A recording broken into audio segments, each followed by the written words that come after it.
আসসালামু আলাইকুম। ক্রোম ব্রাউজারে আমরা যখন নতুন একজন কম্পিউটার ইউজার প্রবেশ করি তখন আমরা এরকম ইন্টারফেস দেখি। অনেকাংশে আমাদের এখানে কোনো কিছু থাকে না। তো এই ক্ষেত্রে আমাদের ক্রোম ব্রাউজারের দুটি কাজ শেখা অত্যন্ত জরুরি। Number one, add shortcut. এখানে একটা বাটন আছে যেটা হলো প্লাস আইকন আছে। এখানে প্লাসে ক্লিক করার পরে এখানে যদি আমি লিখি ফেসবুক, ফেসবুক লিখে ফেসবুক মনে করেন দিলাম 9, আমি এখানে যা লিখবো এর নিচে আমি যে ইউআরএলটা দেবো, মনে করেন আমি এখানে দিলাম www.youtube.com, তাই না? এটা হলো কিসের ইউআরএল? ইউটিউবের ইউআরএল।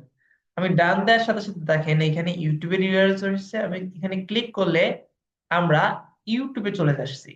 কিন্তু একটা মজার বিষয় দেখেন, এখানে কিন্তু ইউটিউবের নামটা না দেখেই দেখাচ্ছে কি আমি যেই নামটা সেট করেছি সেটা। তাহলে কি দেখাচ্ছে? ফেসবুক, ফেসবুক নাই। তো আমরা এখানে এডিট ক্লিক করে আমরা যখন এখানে ইউটিউব দিয়ে দেব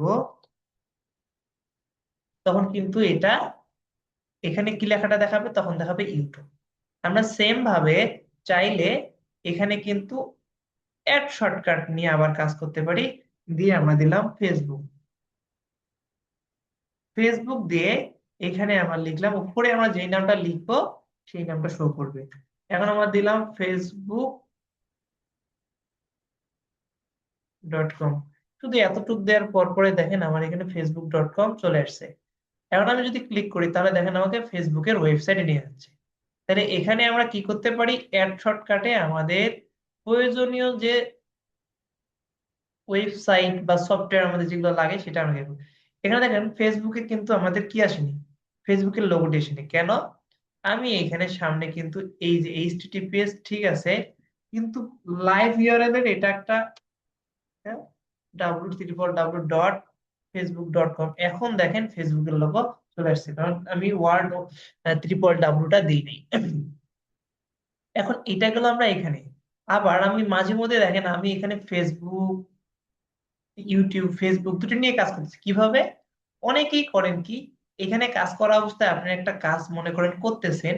হ্যাঁ, তো এখানে মনে করেন আমি আমার চ্যানেলের লোগোতে গেলাম, যার পরে স্টুডিওতে গেলাম, যাওয়ার পর পরে আমি আবার করলাম কি, এইখানেই করে কি অনেকেই এখানে সার্চ দেয় ফেসবুক, তখন দেখেন ঘটনাটা কি ঘটে। তখন কিন্তু আমার এখানে ফেসবুক সার্চ চলে আসছে, আমি যে ইউটিউবে কাজ করতেছি সেটা কিন্তু আর থাকে না। তো এই ক্ষেত্রে আপনি করবেন কি, জাস্ট এখানে যা আছে তা থাকবে। মনে করেন এখানে ইউটিউব ছিল, ইউটিউবটা থাকলো। আপনি প্লাস বাটনে ক্লিক করবেন, প্লাস বাটন ক্লিক করলে নতুন একটা ট্যাব কিন্তু খুলে যাবে।